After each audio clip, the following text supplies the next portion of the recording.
उपस्थित है, दसौत में मौजूद है। दसौत कहाँ है? दरभंगा में। और दरभंगा में ही एक विधानसभा है जिसका नाम है अलीनगर। अलीनगर की प्रत्याशी इस वक्त कार में मौजूद है, यानी कार में सरकार का आज पहला मेहमान है मैथिली ठाकुर। कुर्सी की पेटी बांध लीजिए मैथिली जी। बहुत बहुत शुक्रिया भाई। यहाँ पर तो आपके नारे लग रहे हैं, जिंदाबाद जिंदाबाद। आप तक कहते थे मैथिली ठाकुर ने क्या शानदार गाया है ना, और आप जिंदाबाद जिंदाबाद के नारे लग रहे हैं। ये फीलिंग कैसी है? अरे पूछिए मत, मैं एक नई मैथिली के रूप में खुद को महसूस कर रही हूँ। नई मैथिली अच्छी है कि बुरी है? अच्छी है, कॉन्फिडेंट है, स्ट्रॉन्ग है। स्ट्रॉन्ग है। हाँ। 25 साल की लड़की चुनाव के मैदान में, ऐसे दिल धक धक कर रहा है? शुरू के 3-4 दिन धक धक कर रहा था। हाँ। लेकिन अब तो लग रहा है सब अपने परिवार के लोग हैं। अलीनगर पूरा मेरा है। हाँ। वो ओनरशिप महसूस कर सकती हूँ कि ये लोग मेरे खुद के लोग हैं, मेरे लिए लोग हैं। विकिपीडिया पर अभी मैं, ऐसे तो आपके बारे में कौन नहीं जानता है, लेकिन विकिपीडिया पे लिखा हुआ है इंडियन पॉलिटिशियन मैथिली ठाकुर अच्छा। And singer. ओके। तो भाई पहले आप सिंगर हैं कि पॉलिटिशियन है? इतना जल्दी बदल गया। मैंने पिछले 4-5 दिन से मुझे फोन देखने की फुर्सत नहीं मिली है। हाँ। तो ये तो मैं भी खुद देखूंगी जा करके कि क्या है क्या तो पहले क्या कहलाना पसंद करेंगी, सिंगर के पॉलिटिशियन? मैं एक स्ट्रॉन्ग, एक लड़की, एक मिसाल, क्योंकि अभी भी हमारे बिहार में कहीं न कहीं बेटियों को रखना चाहिए, वो एक रिजर्व तरीके से। लेकिन अब जरूरत है कि बेटियों के अंदर जो शक्ति है ना, जैसे हमारे प्रधानमंत्री जी ने लाल किले पे एक आह्वान किया था कि 1 लाख युवाओं को पॉलिटिक्स में हमको लेकर के आना है। हाँ। और वो शुरुआत ही मुझसे हुई। ये जो सौभाग्य एक बेटी को मिला है, मुझे लगता है कि और बेटियों को ये मौका मिलना चाहिए। स्ट्रॉन्ग औरत की तरह। हाँ। मतलब पॉलिटिशियन नहीं, सिंगर नहीं, पॉलिटिशियन नहीं, सिंगर नहीं। इसके लिए तो एक हाई फाई बनता है। 2 स्ट्रॉन्ग वेमेन।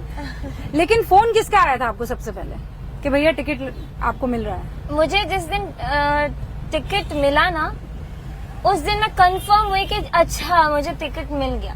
वरना उससे पहले सब कुछ सोशल मीडिया पे देख रही थी मैं कि अलीनगर से मिल सकता है मैथिली को टिकट। कह रहे हैं कि प्रधानमंत्री नरेंद्र मोदी की पसंद है आप? मुझे भी सब यही कह रहे हैं। अभी 2 प्रत्याशी तो मैं देख रही थी। हाँ। और वो आपके जिंदाबाद हाँ, जिंदाबाद। हाँ। तो कैसे साधा उनको? वो नहीं पता मुझे। मैं बस सबके सामने जाकर के मैंने बोला मुझे ये बहुत जिम्मेदारी के साथ ये सौभाग्य मिला है, ये अवसर मिला है, और मुझे आप सभी का आशीर्वाद चाहिए, क्योंकि सब लोग बहुत पहले से काम कर रहे हैं। सब लोग बहुत पहले, किन्हीं के माता पिता, दादा दादी सब लोग पॉलिटिशियन रह चुके हैं। मेरे परिवार में कोई पॉलिटिशियन नहीं है। तो डिफिकल्टी हो रही है आपको? घबराहट अब नहीं हो रहा है। अब मैं बहुत कॉन्फिडेंट हूँ। हाँ। तो सिंगर वाला जो काम था वो ज्यादा ट्रबलसम या कठिन था, या पॉलिटिशियन वाला काम? सिंगर वाला काम मेरे लिए जो कठिनाई थी वो मैंने बचपन में, जब मैं बड़ी हो रही थी। हाँ। और बचपन में, मतलब बचपन ही दिख रहा है मुझे तो। 4-5 साल की, जब मुझे सोने को नहीं मिलता था, सुबह रजाई से बाहर निकाल करके बोलते थे रियाज करो खरज का। हाँ। तो उस समय वो सारी डिफिकल्टी मैंने जो 20 साल अपने आप को तैयार किया है उसमें बिताया। तो अब मैं इंजॉय कर रही थी वो चीज, और नई चीज सामने आ गई। नई चीज सामने आ गई। तो इसमें भी स्ट्रगल चल रहा है, लेकिन मुझे लग रहा है इसमें कठिनाई मुझे उतनी महसूस नहीं हो रही, क्योंकि संगठन के सभी लोग मुझे परिवार के रूप में स्वीकार चुके हैं। सभी लोग तो ये किसका फैसला था कि आप पॉलिटिक्स में आएंगी? मम्मी का, पापा का, या मैथिली ठाकुर? मेरे परिवार में से किसी का फैसला नहीं था। ये मतलब वो खुले मन से थे कि अगर हमें मौका मिलता है हम जरूर लेंगे, क्योंकि अवसर सबको नहीं मिलता है कि आप अपने देश की सेवा करो, वो भी एक अधिकार के साथ। पर मैथिली ये सीट आपके लिए डिफिकल्ट नहीं है? मेरे लिए ये फील्ड ही तो ब्राह्मण वर्सेस ब्राह्मण वाला है, जातिवाद आप जानती हैं बिहार में बहुत तगड़ा चलता है। कसम से बोल रही हूँ, मेरे दिमाग में अभी तक ये चीज नहीं आई है कि ब्राह्मण वर्सेस ब्राह्मण चल रहा है। नहीं आई है? नहीं। वहाँ से विनोद मिश्रा आरजेडी के प्रत्याशी। मुझे अभी तक दिमाग में घुसा ही नहीं है कि हम जाति के आधार पे लड़ रहे हैं, या फिर अगर इसी सीट पर कोई और जाति का होता। हाँ। तो जो लोग जो बहुत ही मन से मोदी जी को मानते हैं, या जो नीतीश जी को मानते हैं, या फिर दूसरी जाति का भी इंसान होता, तो उसको उतना ही प्यार मिलता। आपको ये लग रहा है आप ये सीट निकाल लेंगी? आराम से। आराम से? जी। हाँ, इतनी कॉन्फिडेंट है आप? इसीलिए कॉन्फिडेंट हूँ क्योंकि जब मैं महिलाओं से मिल रही हूँ, हाँ, और वो कहते बेटा हमरे बात माने छे सब घर में। महिलाओं को साध रही हैं आप। मैं साथ नहीं रही हूँ, वो अपनत्व अपने आप स्थापित हो रहा है। लेकिन वो ये भी तो कह रहे हैं कि क्या कर लेगी 25 साल की लड़की, क्या कर लेगी? ये उनका मानना भी ठीक है, क्या कर लेगी 25 साल की लड़की, जब तक उन्होंने देखा ही नहीं है किसी 25 साल की विधायक को, तो उनके मन में ये डर होना भी एक जाहिर सी बात है।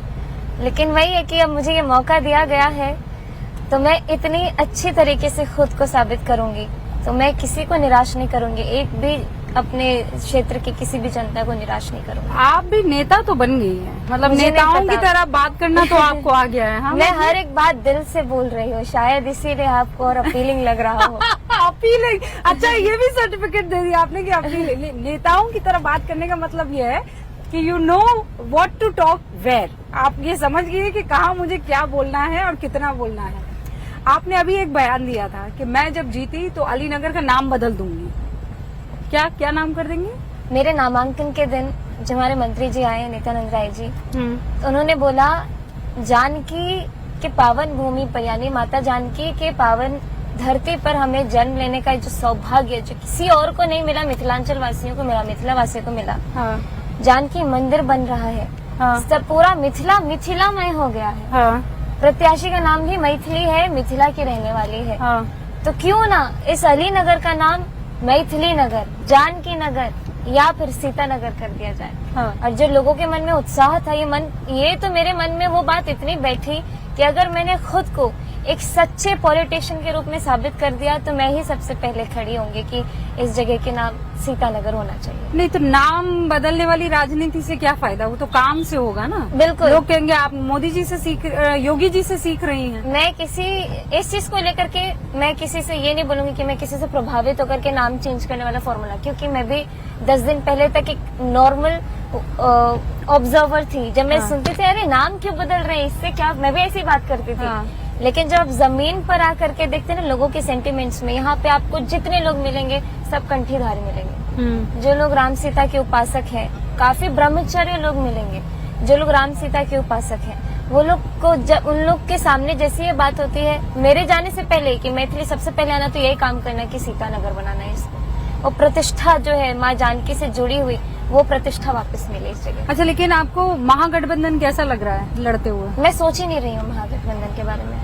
तेजस्वी यादव, मेरे दिमाग में आया ही नहीं है वो। राहुल गांधी, मेरे दिमाग में बिल्कुल इन लोगों का, अभी आप बोल रही हैं तब मेरे सामने में वो इमेजिन कर रही है तो उनके पिक्चर्स आ रहे हैं, लेकिन मैं सिर्फ अलीनगर सोच रही हूँ। सिर्फ अलीनगर जी? आप उनके बारे में बयान भी नहीं देंगे? मैं सोच ही नहीं रही हूँ। नहीं। मान लीजिए अगर वो चुनाव जीत जाते हैं तो महागठबंधन वाले चुनाव जीत जाते हैं तो ये उनका भाग्य होगा, लेकिन जो लोगों का यहाँ पे आप ओपिनियंस देखेंगे, उनकी मानसिकता देखेंगे, उनकी सोच देखेंगे, तो यहाँ पे कट्टर अपने राष्ट्र सेवक लोग हैं, उस मानसिकता के लोग हैं जिनको बिहार में विकास चाहिए, ना कि सिर्फ बातें बातें बातें। तो बहुत सारे लोग ऐसे हैं, मतलब मुझे लग रहा है सब लोग वोटर्स यहाँ पे सब बीजेपी वोटर्स, सारे बीजेपी वोटर्स। हाँ। आप हमेशा से बीजेपी को मोहब्बत करने वाली रही हैं या ये नया नया प्रेम है? मैं ऐसी लड़की थी जो मेरा एक सफर पॉलिटिकल अवेयरनेस जब शुरू हुआ ना तो न्यूट्रल होकर के शुरू की। हाँ। सबके कुछ अच्छी चीजें कुछ बुरी चीजें मैं नोट करते रहती थी। हाँ। चलता रहता था। हाँ। लेकिन बीजेपी से मेरा जो अपनत्व तब से जुड़ा जब से युवाओं को हर एक चीज में आह्वान देने वो जो अचीवर अवार्ड दिया था मोदी जी ने उसके बाद? नहीं उससे पहले से। अच्छा, ठीक है। और जिस तरीके से महिलाओं को सम्मान मिला और जिस तरीके से विकास के बारे में बात होती है, जिस तरीके से हम लोग चेंज अपने आसपास देखते हैं, ऐसा नहीं कि बहुत ही स्टेगनेंट हो, अपने देश में कुछ हो ही नहीं रहा है, सब शांत, ऐसा नहीं। जब बीजेपी के आने से वो जो हलचल मची ना, उसने मुझे काफी प्रभावित किया कि देश को ऊपर की ओर लेके जाना है और संगठन मिल करके ये काम कर रही है। तो ये मुझे मतलब अपनत्व तो बढ़ते ही जा रहा था। क्रिएटर अवार्ड के दिन जब प्रधानमंत्री जी से मिली तब तो ऐसा लगा कि सपना पूरा हुआ कि मैं एक ऐसे नेता से मिल रही हूँ जिसने समर्पित किया खुद को राष्ट्र के प्रति। तो उनके नेतृत्व में अगर मुझे काम करने का मौका मिला है तो मेरे लिए बड़े सौभाग्य की बात है। अच्छा, मैं एक बात बताइए, मैं जब आप जीत जाएंगी ये मानते हैं, जबकि बार बार ये कहा जा रहा है it's a very tough seat और आपके लिए, क्या ये बात सच है कि आप चाहती थी कहीं और से चुनाव लड़ना लेकिन आपको ये सीट पकड़ा दी गई? नहीं, ऐसा नहीं है। एक दिन, हाँ मुझे मालूम है आप किस चीज की बात कर रही हैं। हाँ। मैं एक बार नर्मदा महोत्सव से आपकी उतर पैदाइश के- कहाँ की है? मेरी पैदाइश है दरभंगा में, लहरिया सराय की। हाँ, तो हाँ। आप वहाँ से चुनाव? नहीं नहीं, लहरिया से मैंने यहीं पे, हाँ, ये ननिहाल है। हाँ ननिहाल है। और मेरा पापा का गांव, दादी गांव जो है बेनीपट्टी। तो मेरे से रिपोर्टर ने पूछा कि आप कहाँ से, बिहार में आप कहाँ से चुनाव लड़ना चाहते? मैं बोली मैं अपने गांव के क्षेत्र से। दरभंगा मधुबनी इतना सटा हुआ ना कि गांव, मेरा दिमाग में था कि दरभंगा मधुबनी मतलब गांव। लेकिन उसको लेकर के जब बेनीपट्टी करके लोगों ने करना शुरू किया तो वहाँ के लोग जो उखड़े, हाँ। क्योंकि वहाँ पे जो एक्टिव पॉलिटिशियंस थे उन लोगों ने चालू किया मुझे ट्रोल करना, जो मैं आपको नहीं बोली, 10 दिन में बहुत ट्रॉमेटिक था। हाँ। उधर के जो ऐसे लोग जो इस रेस में काफी आगे से खड़े थे, लेकिन एकदम से मैं उनके आगे खड़ी हो गई, तो उससे प्रभावित या फिर आहत लोग, काफी सारे लोगों ने बहुत बुरा बुरा बोला, जिससे मैं भी बहुत परेशान हुई थी।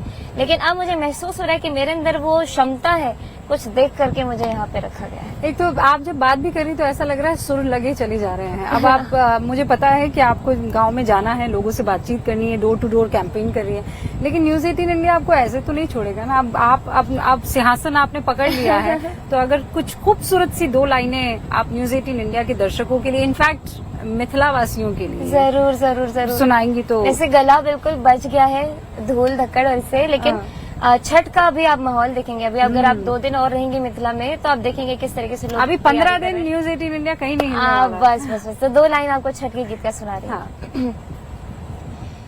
किरवाजे फरेला घवद से, ओह पर सुगा मेड़ राय, ओह पर सुगा मेड़ राय, मार बोरे सुगवा धनुख से, सुगा गिरे मुरुझाय, सुगा गिरे मुरुझाय, ओजे सुगनी जे रोएली वियोग से, आदित हुई ना सहाय, देव हुई ना सहाय। आहा, बहुत खूब, बहुत खूब।